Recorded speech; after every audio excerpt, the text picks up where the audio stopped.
Hello and welcome back to FOOD, and today we're going to talk about chocolate.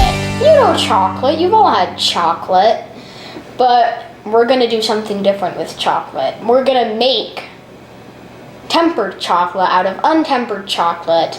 Hi, I'm Kipling, and I'm a kid who loves good food. But I wonder, what does it take to make food really delicious? Come with me as I research the science behind fantabulous food and how to cook it. This is FOOD, Culinary Science for kids of all ages. So, chocolate actually originated from Central America, and it's actually a really long process to make it. First, you start with a white, slimy, woody pod. Then you have to remove the pod to get beans.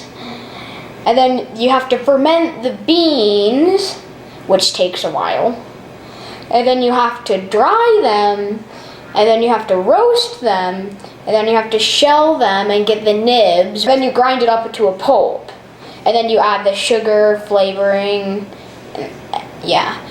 And there are actually different types of chocolate. 100% chocolate is really bitter because there's no other stuff. Dark chocolate has some sugar and sweetener, but it's still pretty bitter. And then milk chocolate is not bitter. It's sweet, it's smooth, probably like a Hershey's bar, kind of. You can get dark chocolate Hershey bars, though. And then there's white chocolate. It's not chocolate. White chocolate is just cocoa butter, milk powder, and sugar. No cocoa powder. It's not real chocolate, technically. And then you know that chocolate is well made if it has a loud snap, if it's shiny, and if it melts evenly. That's the whole point of tempering, so it snaps and all of that stuff. Chocolate bloom, like if you've ever had a Hershey's bar or a piece of chocolate that's like white and you think it's moldy, it's actually not mold. It's sugar or fat bloom, chocolate bloom. It's when sugar or fat crystals reform into a big enough crystal that you can see it, and then it looks white, but it's actually safe to eat because chocolate has so many antioxidants that it can't get rancid like a nut or something. And then storage. The reason why chocolate bloom happens is if it's like moisture evaporation, if it's like too humid, kind of. And then melting versus tempering. Melting is just melting it to a liquid. Tempering is when you heat it up past the melting point, you cool it down, and then you warm it back up again. That's tempering. You use melted chocolate for, like, let's say baking, yeah, stuff like that. Tempering is, you use tempering to like make a chocolate bar that tastes better, has a nicer texture, if you want it to look good. So basically tempering is better. When you're tempering, you want to have fat crystal 5. There are 6 types, but you want number 5. Okay, so the tempering process is you heat it up to 113 Fahrenheit to melt all fat crystals, and then you cool it down to 82, so then you just have type 5 and type 4. You only want type 5, and then you heat it back up to 88 to melt only type 4, and then you left with just type 5 fat crystals in it. That's what perfect chocolate has. That's our goal. We might not get perfect. So, we're gonna try dipping some strawberries and Oreos in just melted chocolate, and then we'll also do it in our tempered chocolate to see see if we can tell the difference. Okay, so we've been melting this chocolate. It's not tempered yet. We're gonna show you how to temper it. That's the whole point of this video. So, we're just gonna dip an Oreo and our strawberries in the untempered chocolate. I'm just gonna check the temperature. Past 113, it's like 121 or something. The Oreo is going to be a little bit harder to dip. We don't want a bunch of Oreo crumbs in it, so I'll just go half dipped. And it has a tail. Now, the strawberry. Let's dip that. Wasn't very good. Okay, we have those, and now we're gonna temper it and do the same thing, see which one tastes better. A double boiler is when you get a pot, you fill it with water, and then you put a bowl on top of it with whatever you're cooking, like our chocolate in this case, and then you heat it up, so then the water is boiling, and then so that's a way of cooking things. And the reason why you have those on the side, why it's good, is because the steam can get out and then the bowl doesn't fly off. That would be funny though. So we took the top part of our double boiler off.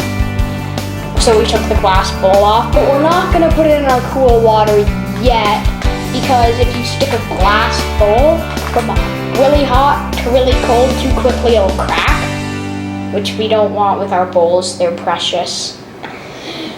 And with the COVID-19 thing, it's going to be hard to get more. So after 113, we're going to bring it down to 82 degrees Fahrenheit. I'm always talking in Fahrenheit, just for all you people that use Celsius. You might want to get like a Googly machine or something that can convert it. But yeah, Fahrenheit, that's what I'm going to be using. So 82 Fahrenheit, and then we're gonna bring it back up to 88. So while that's going, something I need to tell you, don't get water in it. That will make it lumpy. It'll make your chocolate get all chunky and lumpy if you get water in it. So you don't wanna get water in it. That's probably helpful advice. Okay, so it's at 82. Now we're gonna put it back on the stove, and we're gonna heat it back up to 88, so we'll melt all type 4 and be left with just type 5 fat crystals.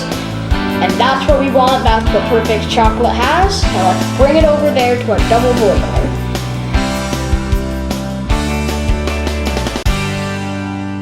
Okay, so something that I thought you should know. If when you're heating it back up to 88, you don't want it to get to a too high temperature, or else you're gonna have to do it again. That's what happened to us. It went all the way up to 115 when we were only trying to get it back up to 88. We had to do it all over again. But we got it this time, barely. We turned it off before it got to 88. So we got untempered chocolate in our little Han Solo and carbonite mold. And then we're gonna also put tempered chocolate, see if it has a louder snap. So I think it's time that we dipped our strawberries and Oreo in the tempered chocolate. So the way I dipped it, there's actually a better way. If you stick it in there, and then you like swirl it around like that, then it works a little bit better than if you try and get their tail off. Yeah. I'm still not very good at it, but that looks good, better. Okay, now let's try it with the Oreo. I wonder if I should do 2 of each. I guess I could do 2. I mean, there's plenty of that. Okay, let's do an Oreo.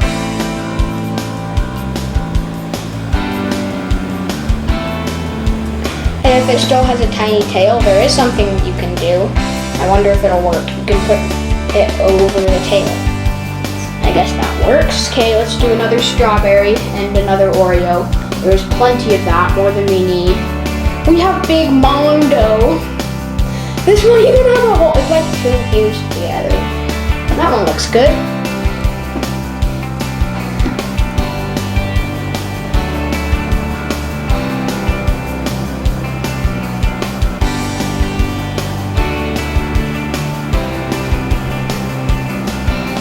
Okay, one more Oreo. I guess I could do 3, but I don't need to. So when we heated it back up, like when it got to a too high temperature, then it only had 1 through 5. 6 doesn't form until it's been hardened for like 2 months or something. Okay, there we go. Now when that hardens, we're also gonna put some in there, but now when that hardens, we're gonna come back and we're gonna check on it and see which one is better. I'm gonna see if I can even remember which one is which. Okay, so it's been like half an hour, something like that, and all of our chocolate has hardened. We can't see very much of a difference. That's sad. We don't know if the tempering process actually works. So I guess we'll see.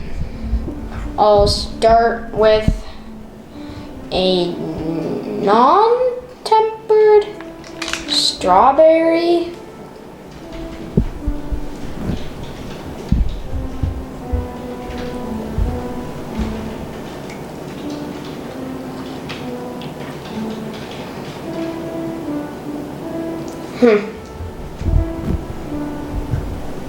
It's like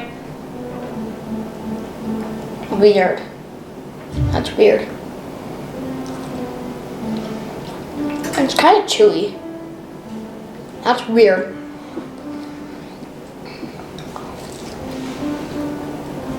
Okay. Tempered strawberry. Oh, that's cool.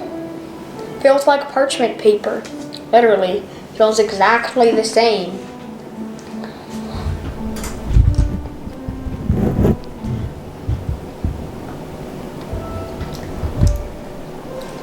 Not as chewy,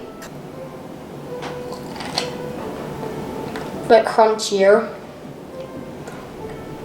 Or maybe it did work. Now we're gonna see if we have a good snap. I wonder if that's even hardened all the way through. Oh, it is. Bubbled up Han Solo.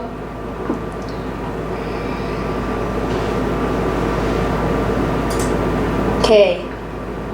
So this is the tempered one and this is the non-tempered one.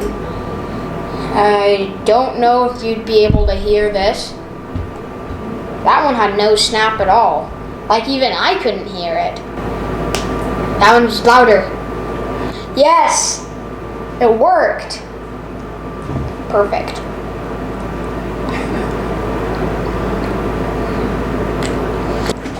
It's like perfect. Might have a, I don't know if we did it really good, but that snap. I'm just so happy. I'm just gonna try eating this. It's not as even as a melt. It's like the texture is a bit different. So I think the tempering worked. So that just makes me really happy. So thanks for learning about chocolate with us. I hope your tempering works too. You don't have to do it, but if you do, I hope it works. Oh yeah, and so we originally got this to be tempered, but then it says it doesn't need to be tempered because it has an oil in it, which makes it so it doesn't need to be tempered. So if you're gonna temper chocolate, avoid oil in it. We use this baking chocolate. We just found it in our pantry. And yeah, thanks for learning about chocolate with us. Stay safe in the quarantine. Okay, and bye.